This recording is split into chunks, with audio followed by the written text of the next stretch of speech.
ಅಬ್ಬ, ಕಾರ್ಯಕ್ರಮ ಮುಗೀತು. ಹೇಗಿತ್ತು ನನ್ನ ಭಾಷಣ?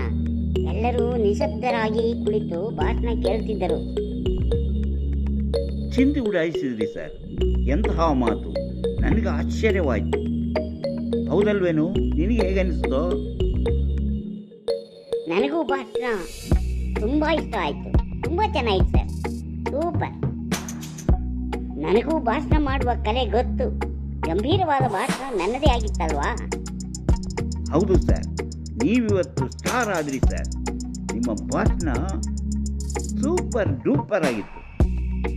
ಸಂದರ್ಭೋಚಿತವಾದ ಮಾತುಗಳು, ಆ ಬಾಡಿ ಲ್ಯಾಂಗ್ವೇಜ್ ಎಲ್ಲವೂ ಸೇರಿದಾಗ ನಿಮ್ಮ ಭಾಷಣ ಸೂಪರ್ ಸರ್.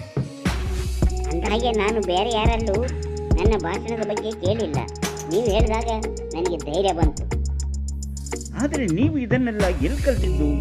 ಪ್ರತಿಯೊಂದು ಮಾತು ಕೂಡ ಅಳೆದು ತೂಗಿ ಹೇಳಿದಂತಿತ್ತು.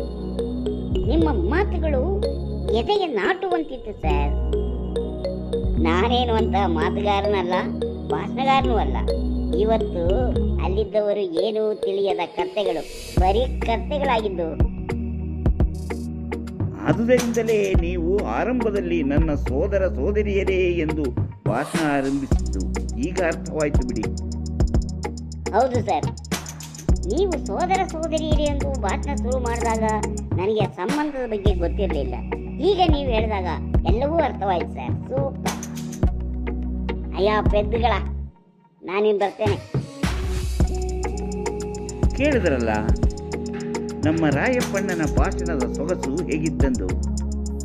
ನಿಮಗೆ ಈ ಚಾನಲ್ ಇಷ್ಟವಾದರೆ ಈಗಲೇ ಸಬ್ಸ್ಕ್ರೈಬ್ ಮಾಡಿ. ಹೌದು, ಫಾಲೋ ಮಾಡಿ, ಸಬ್ಸ್ಕ್ರೈಬ್ ಮಾಡಿ. ಧನ್ಯವಾದ.